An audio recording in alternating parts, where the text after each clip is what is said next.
하나님 말씀 신명기 8장 1절에서 2절 말씀을 보겠습니다. 구약성경 274쪽입니다. 내가 오늘날 명하는 모든 명령을 너희는 지켜 행하라. 그리하면 너희가 살고 번성하고 여호와께서 너희의 열조에게 맹세하신 땅에 들어가서 그것을 얻으리라. 내 하나님 여호와께서 이 40년 동안에 너로 광야의 길을 걷게 하신 것을 기억하라. 이는 너를 낮추시며 너를 시험하사 네 마음이 어떠한지 그 명령을 지키는지 아니 지키는지 알려 하심이라. 창세기 1장을 보겠습니다. 창세기 1장 27절부터 31절까지 보겠습니다. 하나님이 자기 형상 곧 하나님의 형상대로 사람을 창조하시되 남자와 여자를 창조하시고 하나님이 그들에게 복을 주시며 그들에게 이르시되 생육하고 번성하여 땅에 충만하라. 땅을 정복하라. 바다의 고기와 공중의 새와 땅에 움직이는 모든 생물을 다스리라 하시니라. 하나님이 가라사대 내가 온 지면의 씨 맺는 모든 채소와 씨 가진 열매 맺는 모든 나무를 너희에게 주노니 너희 식물이 되리라. 또 땅의 모든 짐승과 공중의 모든 새와 생명이 있어 땅에 기는 모든 것에게는 내가 모든 푸른 풀을 식물로 주노라 하시니 그대로 되니라. 하나님이 그 지으신 모든 것을 보시니 보시기에 심히 좋았더라. 저녁이 되며 아침이 되니 이는 여섯째 날이니라. 여기에 보면 하나님께서 하나님의 형상대로 남자와 여자를 창조하시고 그들에게 복을 주셨다라고 말씀하고 있습니다. 그 복의 내용은 생육하고 번성하고 땅에 충만하고 그리고 땅을 정복하는 겁니다. 뿐만 아니라 바다의 고기와 공중의 새와 땅에 움직이는 모든 생물을 다스리는 복을 주셨습니다. 선악과를 먹은 사람들이 이 본문을 보게 되면 하나님의 형상을 따라 지음을 받은 인간이 세상을 다스리는 축복을 받았다. 이렇게 해석을 할 겁니다. 그 해석이 과연 옳을까요? 창세기 1장, 2장을 보는 그 안목 자체가 선악과를 먹은 인간이 보는 안목입니다. 제가 보기에는 지금까지 나온 이 창세기 1, 2장 해석이 선악과를 먹은 자들이 해석하는 해석 방식을 띠고 있어요. 그래서 그 인간을 위한 창조, 그 인간은 하나님의 형상을 따라 지음을 받았고 그들이 이 세상을 다스리는 그러한 세상을 하나님께서 만드셨다. 이렇게 주장을 하는데 창조의 목적은 이미 십자가에서 다 드러났습니다. 성경은 아주 묘하게 되어 있거든요. 하나님의 형상이 누구냐라고 하면 그리스도라고 해요. 그리스도.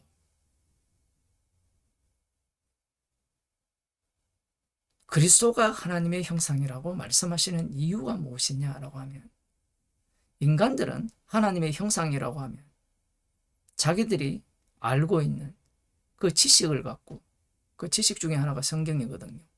그것을 갖고 하나님의 형상을 분석해서 그것을 조합을 해내는 겁니다. 그런데 그리스도가 하나님의 형상이 되면 죽으시고 부활하신 분이거든요. 하나님의 형상은 십자가와 부활입니다.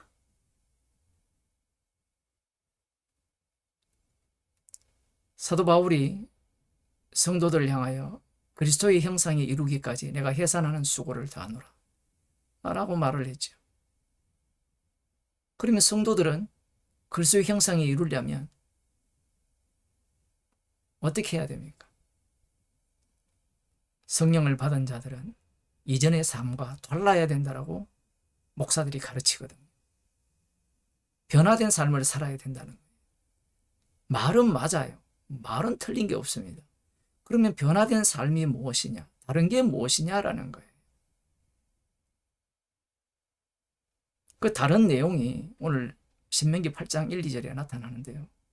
먼저 창세기를 보게 되면 하나님께서 세상을 만드신 목적은요, 하나님의 형상이 온 땅에 충만하는 겁니다. 형상이 충만한 거예요. 그 형상을 따라 지음을 받은 자들이 다스리고 그렇게 하는 모든 그러한 것들이 하나님의 형상에 충만해요. 예수님께서 마지막에 제자들에게 땅끝까지 이르러 내 정인이 되리라고 말씀하신 그 말씀이 창조의 완성을 두고 말씀하시는 거예요. 하나님의 창조는 안식을 목적으로 하고 있죠. 그럼 안식은 어떻게 이루어지느냐라고 하면 창세기 1장부터 6장이 다 담겨지게 되고, 그 1장부터 5장에 나오는 모든 내용들, 6장에 나오는 그 모든 내용들은 하나님의 형상을 따라 지음을 받은 인간에게 다 담겨지게 되는 겁니다. 하나님의 형상을 따라 지음을 받은 자들이 세상을 다스리는, 그러니까 하나님의 형상이 곳곳에 스며드는 그러한 세상을 창조하신 거예요. 선악과를 먹음으로 말미암아 이 세상은 어떻게 바뀌어버렸냐라고 하면 아담의 형상으로 가득 채워집니다. 그 아담의 형상의 본 모습이 가인과 라멕의 모습 속에서 드러나죠. 자신들을 위한 세상입니다. 자신이 정복하고 다스리고 자기 이름을 온 땅에 편만케 하는, 충만케 하는 이 바벨탑을 쌓는 그런 모습이 이 선악과를 먹은 인간들의 모습인 겁니다.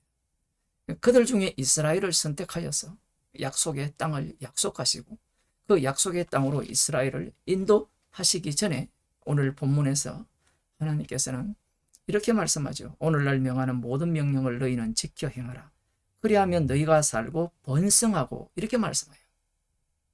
우리의 관심은 율법대로 명령대로 모든 것을 지켜 행하면 살 수 있고 번성할 수 있다라는 이러한 논리를 펴겨야 되는데, 이 문장은 그렇게 기록되어 있는데 하나님의 말씀의 본 뜻은 이 약속의 땅이라는 것은 살아있는 자가 번성하는 곳이에요.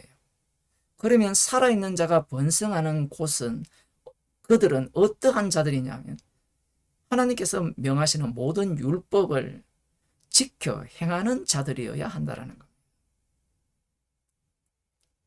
천지를 창조하실 때 그 목적을 지금 약속의 땅에 이스라엘 자손들을 인도하시는 과정 속에서 다시 그 뜻을 펼쳐 보이시는 겁니다. 약속의 땅에 들어가는 것이 목적이 아니라 그 약속의 땅에 들어가서 율법대로 지켜 행하는 그러한 살고 번성하는 그러한 이스라엘이 되기를 하나님께서 원하신 거예요. 약속의 땅의 특징은 율법의 나라라고 볼 수 있죠. 율법에 순종하는 나라. 그런데 2절에 보면 내 하나님 여호와께서 이 40년 동안에 너로 광야의 길을 걷게 하신 것을 기억하라. 이는 너를 낮추시며 너를 시험하사 네 마음이 어떠한지 그 명령을 지키는지 아니 지키는지 알려 하심이라. 말씀이 반전입니다. 분명히 명하는 모든 명령을 지켜 행하라고 하셨잖아요. 그런데 여기서 하나님께서는 40년 동안에 하나님께서 광야의 길을 걷게 하신 것을 기억하라고 하십니다. 광야의 길은 어떠한 길이었느냐? 여기에 보면 너를 낮추시며 너를 시험하사, 이렇게 나오죠. 한글 성경은 대다수 낮추시며 이렇게 번역이 되어 있어요. 낮추시며 시험하사 이렇게 말씀을 하시니까 읽는 사람들이 오해하는 면이 있어요. 40년 광야 생활을 하면서 하나님께서 그들의 원망을 들어주시고 또한 심판을 하시는 가운데 이스라엘 백성들은 자신들의 마음을 낮추지 않았을까? 그런 생각을 많이 해요. 성화론을 주장하는 자들이 모두가 다 이런 사고를 갖고 있어요. 마치 이런 거죠. 인생을 90살에 죽는다 치면 90 정도가 되면 사람의 마음이 낮아질 것이다. 이런 생각을 사람들이 갖잖아요. 교회를 한 20년 다니고 설교를 복음을 한 50년 들은 그런 장로들은 마음이 많이 추워졌을 것이다. 그런 생각을 갖는 겁니다. 이 본문도 많은 사람들이 그런 식으로 오해를 해요. 저만의 오해였으면 참 좋겠습니다만 성화로는 그러한 사고방식을 갖고 있거든. 홍해를 건너는 것과 요단강을 건너는 것이 똑같아요. 지금 들어가서 여호와의 율법을 명령을 지켜 행하라. 그리하면 살고 번성하리라는 이 말씀을 하시면서 왜 40년 광야길을 끄집어내시느냐? 기억하라는 겁니다. 여기에서 낮추시며 히브리어 단어는 압박을 가한다라는 의미를 갖고 있어요. 고통을 주니까 낮추어지는 거예요. 그러니까 고통을 주니까 낮추어진다라고 했을 때 우리들 생각에는 마음이 어떻게 낮아진다. 말씀에 대해서 두려워할 것이다. 그 뒤에 보면 너를 낮추시며 너를 시험하사 네 마음이 어떠한지 그 명령을 지키는지 아니 지키는지 알려 하심이라. 어떻습니까? 하나님께서 그들에게 고통을 가하니까 고통을 가하면서 시험할 때 이들이 마음이 명령을 지켰습니까? 아니 지켰습니까? 지키지 않았어요. 그래서 여기에서 낮추신다는 의미가 부정적으로 봐야 된다. 많이 얻어터지니까 심판을 받았으니까 마음이 낮아져서 주여 불쌍히게 없어서 이런 태도를 취할 것이다라고 우리들은 상상을 할지 모르지만 그런 뜻이 아니에요. 민수기 25장 26장을 보면요. 26장이 두 번째 이스라엘 군사의 수를 개수합니다. 근데 그 전에 무슨 사건이 있느냐 하면 발람의 꾀를 쫓아 우상 숭배하는 바알보올에게 귀속되는 그러한 죄악을 범해서 연병이 이스라엘 가운데 퍼집니다. 비나스가 여호와의 질투심으로 이 범죄한 자를 창으로 찔러 죽였죠. 그래서 여호와께서 이스라엘의 진멸하시는 것을 멈추었다라고 하는 거예요. 비나스의 질투심으로 인하여서 진멸을 당하지 않은 자들을 계수한 그 계수가 민수기 26장에 나오는 군사의 숫자고 그들이 바로 오늘 본문에 나오는 이 말씀을 듣는 자들이라는 사실입니다. 40년 광야 생활은요. 뭔가 이스라엘 백성들이 획기적인 변화를 가져오는 광야 생활이 아니에요. 하나님께서 시험하셨는데 마음이 어떠한지 명령을 지키는지 아니하는지 알려 하셨죠. 40년 광야길을 끌고 오니까 그들의 마음이 들통났어요. 안 지켜요. 그래서 여기에 나오는 낮추시며 시험하사 라는 식으로 해석해서 될 일이 아니라 고통을 이게 출애굽기 1장에도 나오거든요. 이 단어가 출애굽기 1장을 보면 1장 11절에 보면 감독들을 그 위에 세우고 그들에게 무거운 짐을 지어 괴롭게 하여 여기에 보면 괴롭게 한다라는 이 단어가 낮추심이라는 단어예요. 그러니 이스라엘 백성들은 40년 광야길을 지나오면서 그 광야길을 기억해야 되는 대목이 무엇이냐라고 하면 방법이 없다라는 거예요. 하나님의 긍휼뿐입니다. 언약 때문에 약속의 땅에 들어오는 거예요. 그럴 것 같으면 왜 이 약속의 땅에 들어가서 율법을 지키라고 명을 내리시느냐? 그 명령이 있어야만, 율법이 있어야만 이들이 율법을 지킬 수 없는 자로 들통이 나고, 들통이 난과 동시에 이들이 어떻게 하여 약속의 땅에 들어갈 수 있었는지가 밝혀지기 때문에 그래요.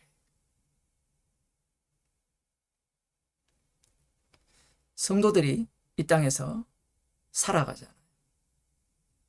히브리서에서는 성도의 삶을 광야의 삶이라 이렇게 말씀하고 있습니다.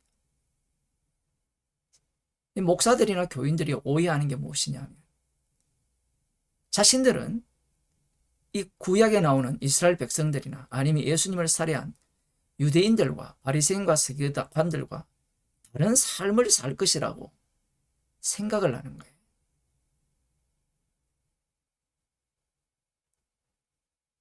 그렇게 생각하는 이유가 무엇이냐 하면, 자신을 부인을 못해요. 자신을 긍정하기 때문에 그렇습니다. 성도를 광야 생활로 몰아넣게 되면 최종적으로 남는 것이 무엇이냐 하면 십자가 외에는 자랑할 것이 없다는 거예요. 앞서 제가 나이가 90 먹어서 돌아가실 때가 되면 죄밖에 안 보여야 돼요. 죄밖에 안 보이면 또 문제가 돼요. 십자가가 밝게 보여야 돼요. 십자가 피를 증거하기 위한 광야 생활이었구나. 그 과정 속에서 복음을 전했던, 전도를 명명했던, 어떻게 살았던 그 사는 방식은 우리들이 생각하는 긍정적인 삶을 살든 아니면 말씀에 순종하는 삶을 살든 십자가 앞에서는 죄 아닌 것이 없었다라는 거예요. 그걸 이스라엘 백성들이 광야 40년 길을 통하여서 미리 보여준 겁니다. 약속의 땅에 들어가서도 마찬가지예요. 성도는 십자가의 증인이에요. 예수님의 증인이에요. 그런데 사람들은 예수님 믿고 성령을 받았으니 마치 자신이 예수님처럼 동급으로 상속자가 되었다라고 상상을 해요. 로마서 8장에 나오잖아요. 예수 그리스도와 함께 상속자가 되었다. 그 함께라고 했을 때는 성도를 양자라고 하잖아요. 양자. 양자의 특징은요, 로마 시대에는 양자는 이전 것들을 다, 이전에 소속되었던 그 집안을 다 관계를 단절하고 새로운 곳에 들어간다 라는 의미가 있지만, 더 중요한 것은 양자는요, 아들이 아니라는 거예요. 그러니까 아들이 아니었는데 어떻게 아들이 되었느냐? 그것은 맏아들의 피 때문이에요. 그러면 이 양자들은 피를 증거하는 양자예요. 그래서 예수 그리스도와 함께 상속자가 되는 거예요. 유업을 이을 자가 되는 거예요. 이것도 모르고 예수님을 믿으면 예수님과 함께 상속자가 되어서 하나님 나라에서 행복하게 산다. 이렇게 생각을 하는 겁니다. 그러한 자들이 성경을 해석하는 방식이 그런 방식이에요. 성도가 복음을 알고 말씀을 배우면 배울수록 말씀의 올바른 가르침을 받아서 그 말씀에 따라 순종하는 삶이야말로 하나님이 기뻐하시는 삶입니다. 이렇게 가르치는 거예요. 그들의 입에서는 십자가는 그냥 구원용에 불과해요. 그리고 모든 말씀이 십자가 피를 증거하고 있는데 그들은 말씀 속에 십자가 피가 나오지 않아요.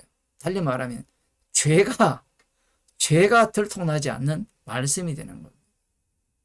그 이유가 무엇이냐라고 하면 이 악령을 받았기 때문에, 자신의 아비가 마귀이기 때문에, 마귀의 특징은요,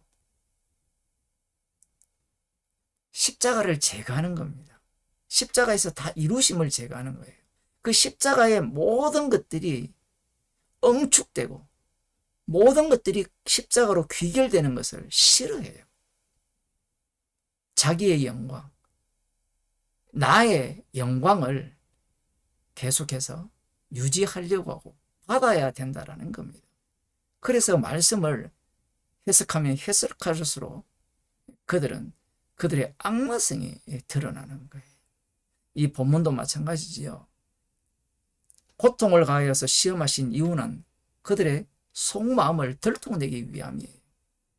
약속의 땅에 들어갈 자격이 전혀 없는 겁니다. 그럼 어떻게 들어가느냐? 어린 양의 피로 들어가는 거예요. 언약 때문에 들어가는 겁니다.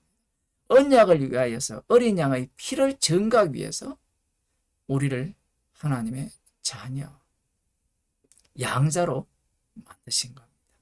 기도하겠습니다. 하나님 아버지, 우리를 이 광야 생활로 던지신 이유가 십자가의 피 외에는 자랑할 것이 없는 자로